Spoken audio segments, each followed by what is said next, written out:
Yes, I have a table here. Doesn't matter what kind of table you get. I just went ahead and I'm using this table mainly because just for for this video. Um, Preferably you want to use a wooden table, and the basic ancestor altar it is going to consist of a white cloth. All right. So like I said, this is pretty much I've used all three of these altars that I'm going to be featuring here. Um, but yeah, starts off with a white cloth. All right. Now, the next thing you do is, or the next thing I've done, is basically I will write down a list of all my ancestors. All right. And if I know my ancestor's name, I'm going to put their names there. If I do not know my ancestor's name, or if you do not know your ancestor's name, then talk to one of the elders in your family. See if you can get their names. Learn the history and what have you. If you're adopted, you can just put down all your known and unknown ancestors. All right. Now, on top of that list, typically I would put like a glass of water. I would also put like put some coffee. All right, coffee or tea. That's for my ancestors who didn't drink.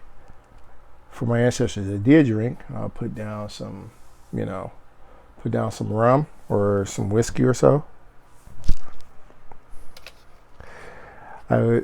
Usually I put my male ancestors on my left hand side, and I put my female ancestors on the right hand side. All right. You don't have to do it that way. That's just normally what I've done.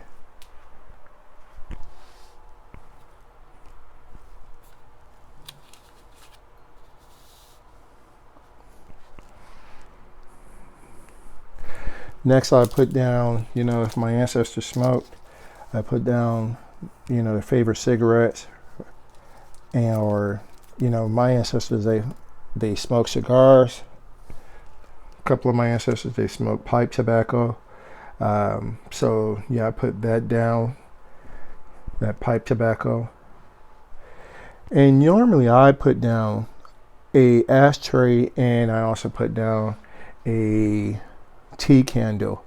And this is pretty much what I use to whenever I give them light. And let's see.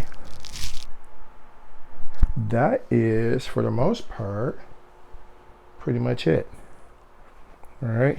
Now, there's other things that, your ancestors, they like, things that they enjoyed. For instance, one of my ancestors, or quite a few of my ancestors, they enjoyed reading the Bible. Especially the Proverbs. So I put that down there for them as well. All right. Now, one thing that that people need to understand about the ancestor altar is that the ancestor altar is not it's not strictly for your benefit. It's for them. It's for your ancestors. And what I mean by that is, there's people who they don't they don't eat pork, or they're vegetarian. So as a result, they won't offer those foods to them, or they're not Christian.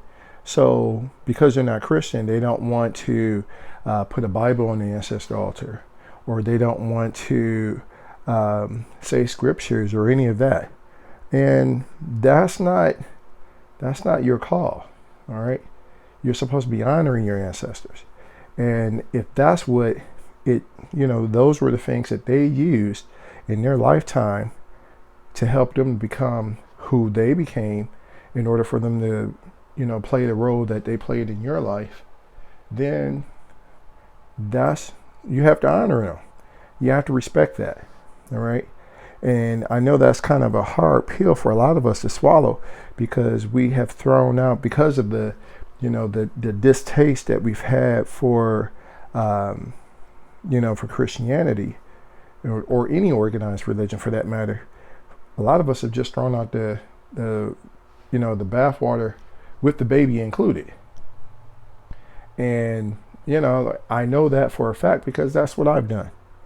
So, like I said, you want to make sure that whenever you're honoring your ancestors, you want to make sure that you are honoring them, and you are placing on the ancestor altar the things that they enjoyed, the things that that made them who they were.